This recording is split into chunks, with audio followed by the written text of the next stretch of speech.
Welcome to Raising Extreme Athletes Uncensored. This is your reality check and home to uncensored, trusted advice and stories from the trailblazers who came before us. Because it takes a strategic village to raise an extreme pro athlete.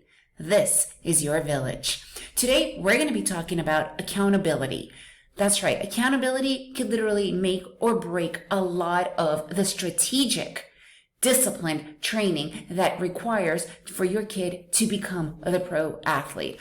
I'm Marina, your host, mother of two aspiring rock climbers and wife to an extreme athlete. Let's begin.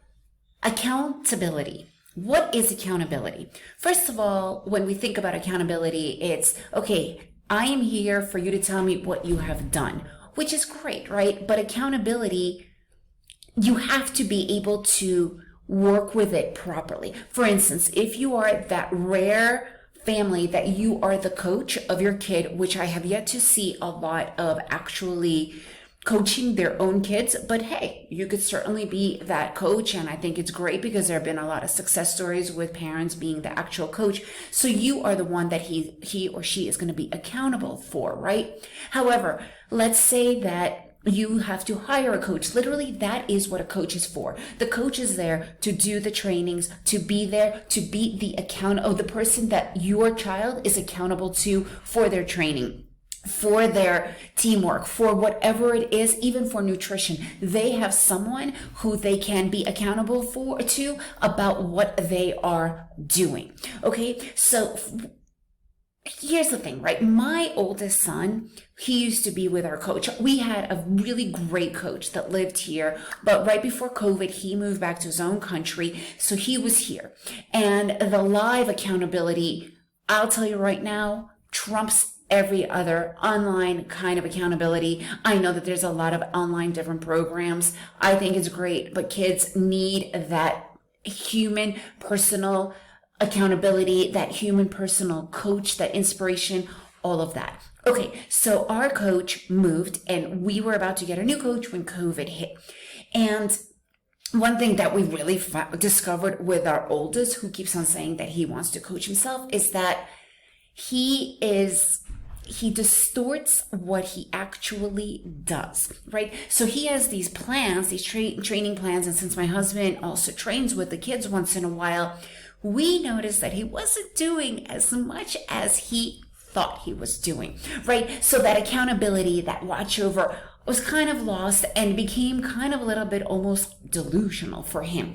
And what we decided to do was that he had to have a journal. So for instance, here's his plan, because at this point he was still working with his online coach. Here's his plan. Let's say he has to do 10 push-ups, right? So with the 10 push-ups, we're like, all right, now you're going to first do the push-ups. And after you do the push-ups, you're going to write down that you just did the 10 push-ups. Or make it even simpler, have like a little checkpoint of exactly what that coach said, but he has to mark it off.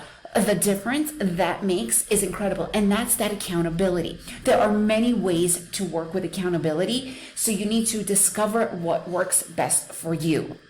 So accountability, because even though you have a coach and a team, there will be times that there's no one to actually do it with them, right? I mean, COVID proved to us how the world can stop.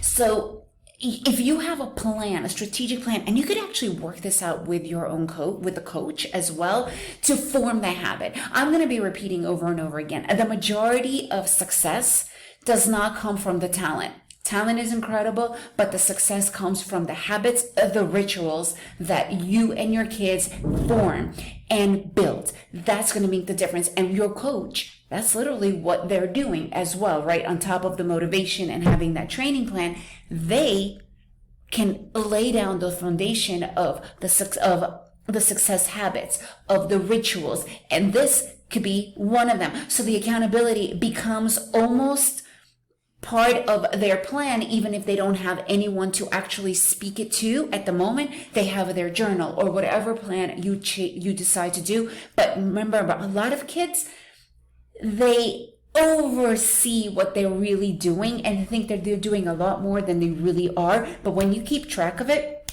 when you write it down, it changes everything. So I would love to hear how you guys are keeping your kid and yourselves accountable. Please leave me in the comments or let me know. I'm really interested in knowing. And if you enjoyed this episode, please leave me a review and share it with your friends. And I'm Marina, and thanks for listening.